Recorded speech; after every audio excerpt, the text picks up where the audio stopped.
I've been really looking forward to this. It's the new Ark Pro by Olight. It's a torch, or if you're American, a flashlight, and I don't normally review torches on this channel, but this one is special. I'd like to thank Olight for sending this in for review. My journey with Olight began 12 years ago when I bought the M20X Warrior, and it still works today. Then I got the i1R2 5 years ago, a tiny keychain light, and that same year I got the i5T EOS RSV, which I keep in the car. All of these lights still work today, so I've had a good experience with Olight products. But if I compare my oldest light to the new Ark Pro, things have come a long way.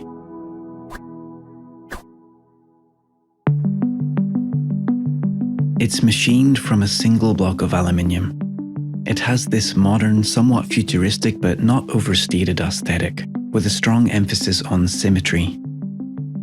It comes in 5 different colorways. Mine has the silver and graphite two-tone style, which tricks the mind into thinking that one side is in shadow, but it's actually just a darker, more matte finish to the surface. It looks really cool, but the only thing I don't like about it is that this side scratches a bit more easily.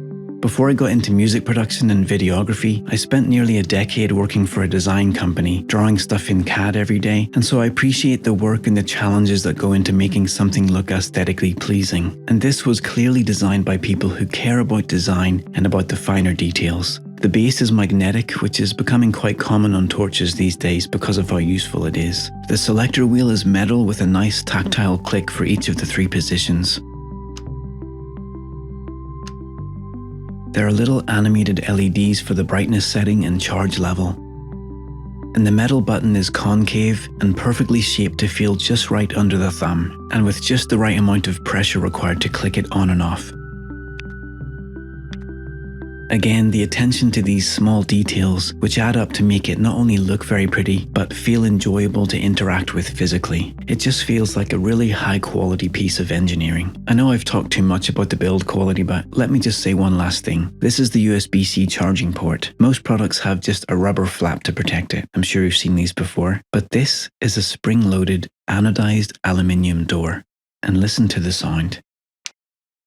It's the details, you know? Okay, I'm finished, let's move on. It has 2 lights, a pure flood which evenly fills a wide area with uniform light, and in the launch presentation they made quite a big deal about how they were able to make this light so even without significant hot or cold spots, and it's absolutely true. The light is very smooth, very evenly distributed with a soft fall off around the edges. Single click to cycle through the 3 main brightnesses, double click for turbo which is 1500 lumens, press and hold for moonlight which is the lowest brightness and will run continuously for 14 days. Then there's the spotlight, which is a much more directional beam for long range, and that also has 5 brightness levels with the highest being 800 lumens.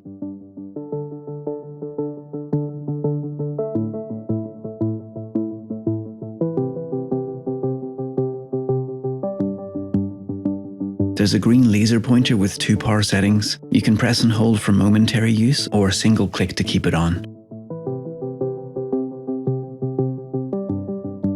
And lastly, there's the ultraviolet light, and it's a surprisingly powerful one at that. I'm mainly just using it to cure UV resin, which normally takes about 2 minutes with my other UV torch, but with this in high mode, it hardens in just a few seconds. So fast in fact that the resin gets hot enough to produce smoke. It has a 2000 mAh battery, and you can pause this image if you want to know the run times of every mode. It can charge by 2 ways, the included magnetic charger or the USB-C port. So that's what I think about the Ark Pro. I absolutely love it. It's my new everyday torch. I love the design, the build quality is extremely high, the strength and quality of the lights are excellent, and having the laser and the UV light, it just makes it really versatile and super cool. So the Ark Pro gets a massive thumbs up from me, and if you found this useful or interesting, I'd appreciate a thumbs up from you. Thanks for tuning in. See you next time.